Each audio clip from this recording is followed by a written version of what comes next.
Tiga pelaku pemerkosa berinisial NA, FA, dan FC diamankan Polres Panakukang, Makassar di rumahnya masing-masing. Para pelaku mengakui perbuatannya telah memperkosa korban. Selain tiga tersangka, terdapat 4 orang lainnya yang turut serta dalam kasus pemerkosaan ini. Di antaranya seorang wanita yang masih berstatus sebagai saksi. Warga menangkap piton sepanjang 7 meter di Kelurahan Aek Manis, Sibolga, Sumatera Utara. Ular ini ditemukan anak-anak di selokan rumah warga. Keberadaan piton meresahkan karena kerap memangsa ayam, itik, hingga kambing milik warga. Rencananya piton sepanjang 7 meter ini akan dijual untuk mengganti rugi kehilangan ternak warga.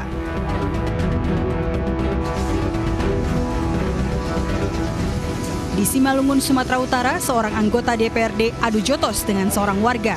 Perkelahian dimulai karena adanya perbedaan pilihan pasangan calon bupati.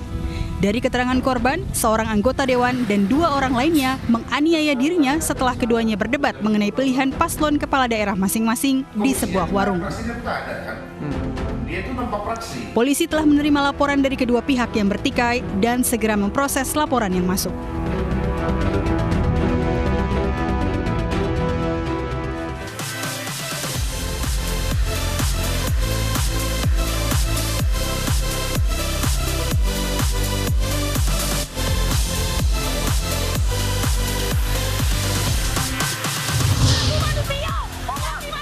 Pembersihan lahan perkebunan di Banyuasin, Sumatera Selatan berlangsung ricuh.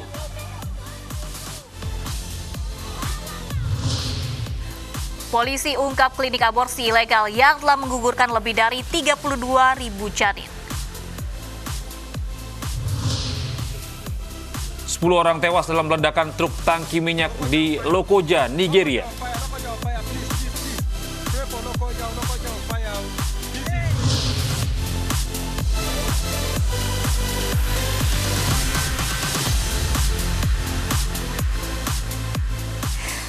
Halo, selamat pagi pemirsa. Kami hadir kembali dalam iNews Pagi melengkapi informasi Anda pada pagi hari ini. Ya, selain 3 berita utama tadi, kami juga akan hadirkan informasi penting lainnya. Bersama saya, Gede Satria. Dan saya, Danis Anissa. Inilah iNews Pagi selengkapnya.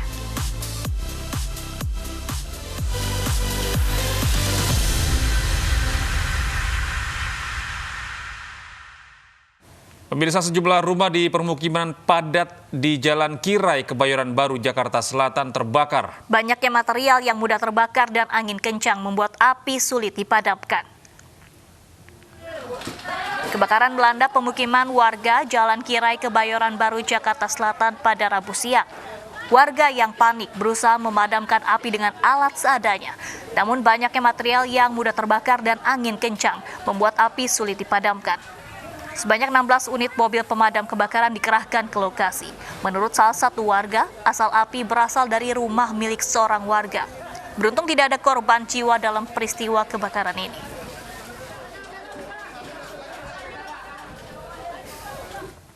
Sementara itu, pembersihan lahan perkebunan seluas 157 hektar di Banyuasin, Sumatera Selatan berlangsung ricuh. Warga melawan polisi karena tidak terima lahan untuk bercocok tanamnya diambil alih.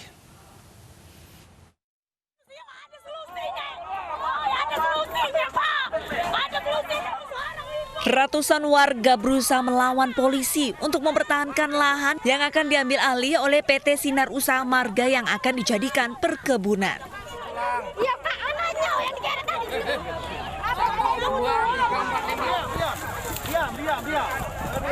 1.000 anggota kepolisian Polres Banyuasin dan Polda Sumatera Selatan diturunkan untuk mengatasi kericuhan.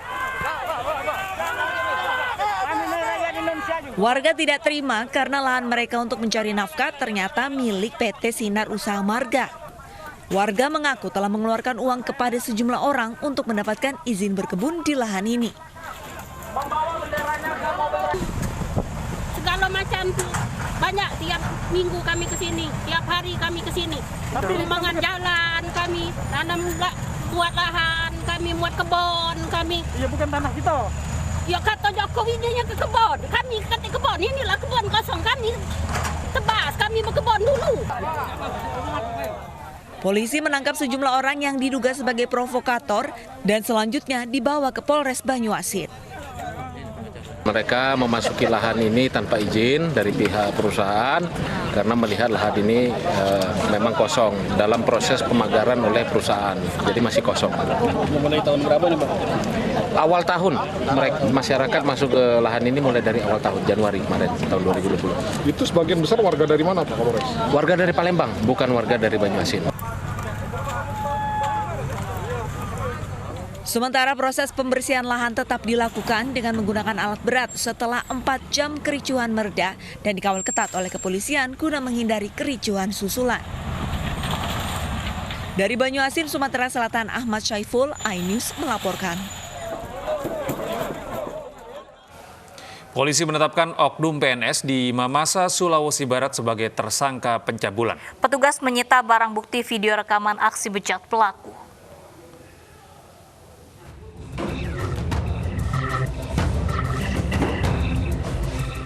Tersangka berinisial BT oknum ASN di lingkungan Pemkap Mamasa ini dijebloskan ke dalam jeruji besi tahanan Polres Mamasa Polisi karena mencabuli anak di bawah umur.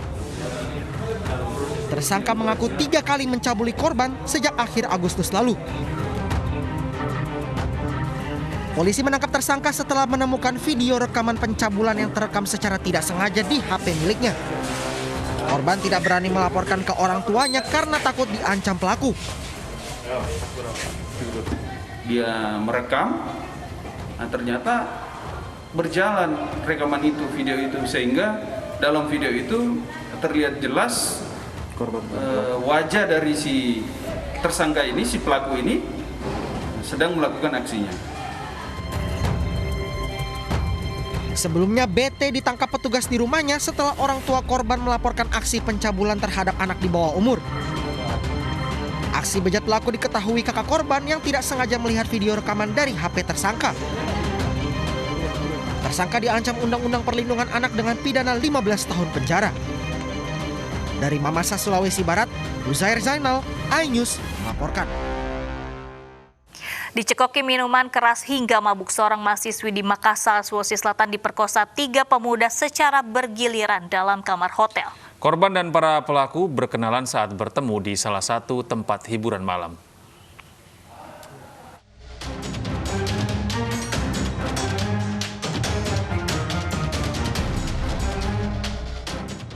Tiga pelaku pemerkosa berinisial NA, FA, dan FC diamankan Polres Panakukang Makassar di rumahnya masing-masing. Para pelaku mengakui perbuatannya telah memperkosa korban yang diketahui dalam kondisi mabuk berat usai menenggak minuman keras bersama di tempat hiburan malam. Ketiganya terbukti memperkosa korban yang dalam kondisi mabuk minuman keras secara bergantian dan mereka ditetapkan sebagai tersangka. Selain 3 tersangka, terdapat 4 orang lainnya yang turut serta dalam kasus pemerkosaan berstatus sebagai saksi, diantaranya seorang wanita. Mereka bertujuh, termasuk si perempuan ini sebelumnya berkumpul di salah satu THM. Mereka bertemu di salah satu THM di Kota Makassar ini, kemudian bersama-sama ke TKP di salah satu hotel di wilayah Kecamatan Panakukang ini. Artinya memang antara pelaku dan korban tidak saling kenal Bang ya? Baru saat itu di THM baru kenal ya? Iya, dari keterangan yang kami peroleh mereka sebelumnya tidak saling kenal antara korban dengan ke-7 orang ini. Nanti setelah bertemu di salah satu THM itu mereka baru pada saat itu mereka kenal. Di hotel inilah EA, seorang mahasiswi diperkosa secara bergiliran oleh 3 pemuda yang baru dikenalnya di tempat hiburan malam.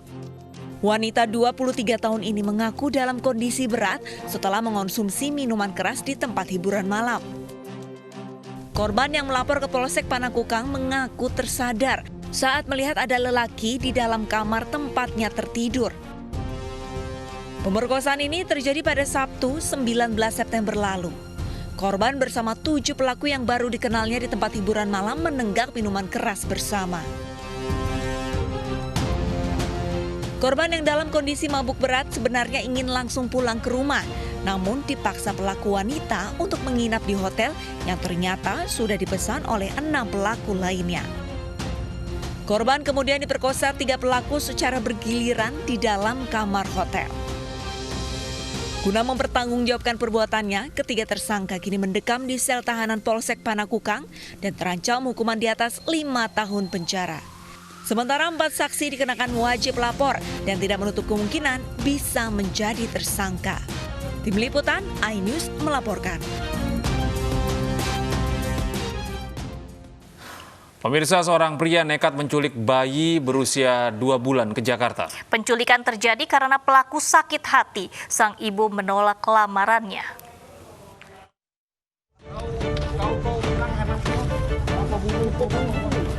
Polisi mengamankan pelaku penculikan bayi usia 2 bulan di kawasan Ancol, Pademangan, Jakarta Utara. Pelaku bernama Bambang Arianto ditangkap setelah melarikan diri ke ibu kota. Pria berusia 35 tahun ini selanjutnya dibawa ke Polda Jambi untuk pemeriksaan lebih lanjut. Penangkapan Bambang berawal dari laporan Intan, ibu bayi yang diculik, warga Kelurahan Pakuan Baru, Kecamatan Jambi Selatan, Kota Jambi. Pelaku nekat menculik bayi karena ibu bayi menolak lamarannya.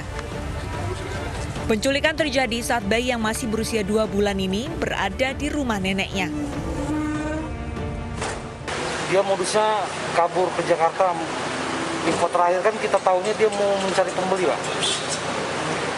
Cuma jadi, masih kita kembangkan ini. Oh, jadi bayi ini rencana emang mau dijual sama pelaku nih? Info terakhir seperti itu. Pelaku berencana menjual bayi ke Jakarta.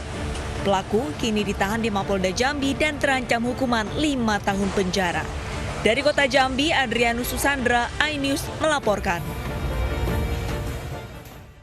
Beralih ke informasi lainnya, pemirsa, polisi mengungkap praktik aborsi di sebuah klinik di Bilangan Johar Baru, Jakarta Pusat. Ya, klinik yang dijadikan tempat praktik aborsi seperti rumah tinggal biasa dan selama ini tidak memiliki izin klinik resmi.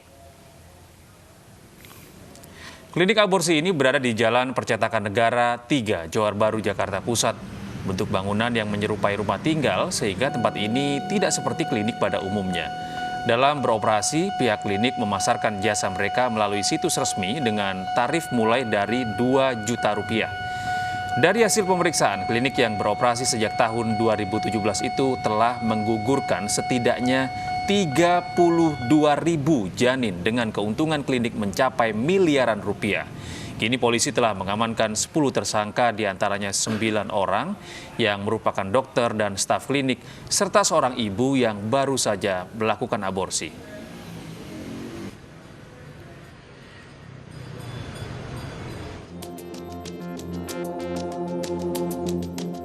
Sepuluh orang ditangkap terkait kasus klinik aborsi ilegal di Jalan Percetakan Negara 3, Jakarta Pusat. Mereka menawarkan jasanya melalui website sebagai media promosi. Tarif yang dikenakan untuk aborsi beragam, antara Rp2.500.000 hingga Rp5 juta tergantung usia kandungan. Dari hasil pemeriksaan diketahui, klinik yang beroperasi sejak tahun 2017 telah menggugurkan lebih dari 32.000 janin. Dari praktik ilegal ini diperkirakan pemilik klinik telah meraup keuntungan sekitar 10 miliar rupiah. Kemudian kalau kita mau hitung berapa sudah keuntungan yang dia raup, itu ada sekitar 10 miliar lebih. Ya. 10 miliar lebih dihitung dari 2017 sampai dengan sekarang ini sudah ada sekitar 32.000 lebih janin. 32.760 ya kalau kita hitung, itu sekitar 32.000 lebih 760 itu janin yang sudah berhasil didirikan. Siapa dokter ini? Karena memang ada dokter satu inisialnya DK. DK ini adalah lulusan salah satu universitas yang ada di Sumatera Utara. Ya. Dia pernah melakukan KOAS di salah satu rumah sakit sana dan hanya berlangsung sekitar 2 bulan di sana.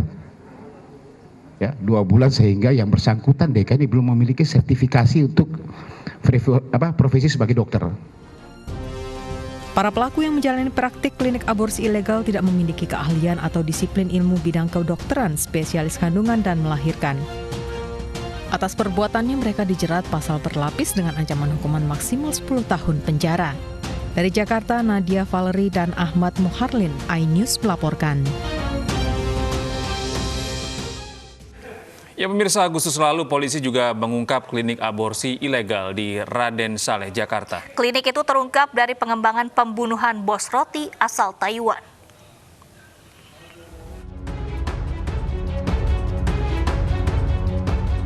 Polisi mengungkap klinik aborsi ilegal di Jalan Raden Saleh, Jakarta pada pertengahan Agustus 2020. 17 tersangka ditangkap yang terdiri dari 3 dokter, sejumlah bidan, perawat, karyawan, hingga pasien. 41 adegan telah diperagakan. Terungkap, klinik ini telah beroperasi selama 5 tahun. Bahkan tercatat, dalam 1 tahun klinik ini menerima 2.638 pasien dengan biaya operasi berkisar 1,5 hingga 9 juta rupiah. Terungkap juga para pelaku menghilangkan jejak kejahatannya dengan membakar atau menghancurkan janin dengan zat asam, lalu membuangnya di saluran pembuangan air besar atau kloset. Inilah yang 41 adegan yang dilakukan dari 17 tersangka berdasarkan hasil pemeriksaan yang dilakukan oleh penyidik. Cuma yang perlu saya pertegas saja bahwa memang ini rumah adalah rumah kontrak ya, kontrak dan izinnya untuk praktek pribadi, bukan klinik dalam aturan Undang-Undang Kesehatan seperti itu. Klinik ini terungkap dari pembunuhan bos roti asal Taiwan oleh sekretaris pribadinya. Dari peristiwa itu terungkap pelaku hamil lalu mengaborsi janinnya di tempat ini. Dari Jakarta, Tim Liputan iNews melaporkan.